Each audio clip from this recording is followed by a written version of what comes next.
The president's arrival in Chicago, we are getting new information on a heartbreaking story, putting another human face on reports of out-of-control violence in that city. This is 25-year-old Indiana National Guardsman Willie Cook.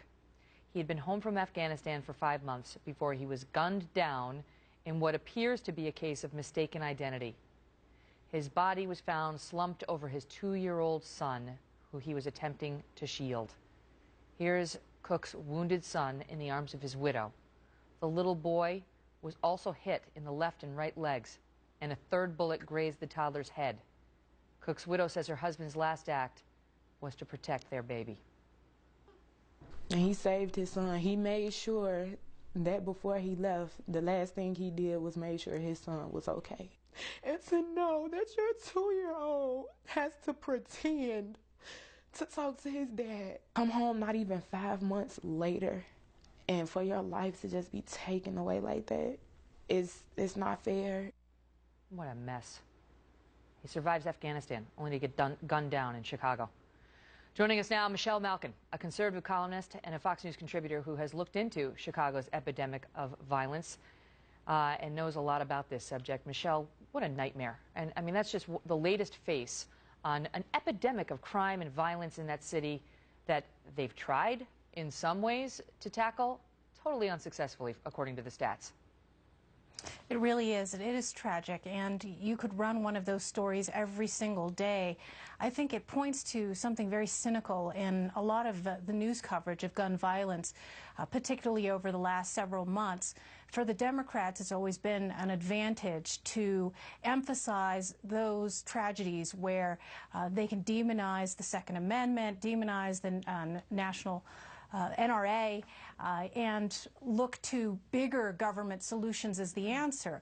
But Chicago, the Windy City, Obama's hometown, is ground zero for the massive failure of gun control policies. And that is why, over the last several decades, you haven't seen the massive death toll stories out of inner city Chicago highlighted on the front pages of newspapers. They literally, we talked about this with Chris Starwell, have the strictest gun laws in the country.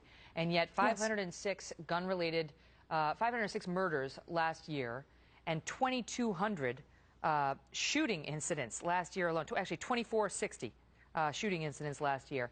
Now, President Obama is going to go there, and he will use those same stats to say the gun laws need to change. But the gun laws there are already about as strict as they can be and still be consistent with the Constitution, Michelle. That's right, and you know that it wasn't until a couple of years ago when the Supreme Court struck down the handgun ban that individuals, law-abiding individuals, couldn't even own those. You can't get a concealed carry license in Illinois. I believe it's the only state in the country where that is true. And so there's this warped sort of intellectual yoga that they have to engage in to try and argue for greater gun control. And then, of course, what I think it really raises, and this was the point of the column that I wrote this week, is the failure of these social policies that replace the family with the government.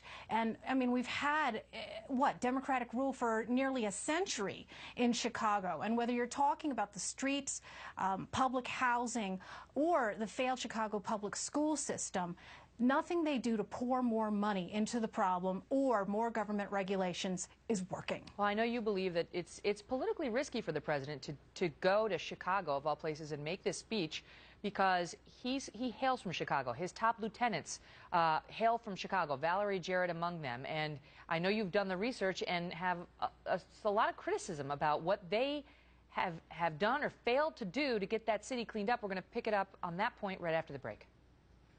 Michelle, you read in your column, MichelleMalkin.com, about how Valerie Jarrett, President Obama's top advisor, and President Obama spent a lot of years in Chicago and tried to conduct this social justice experiment to clean up the city with very, well, mixed results, to put it gently.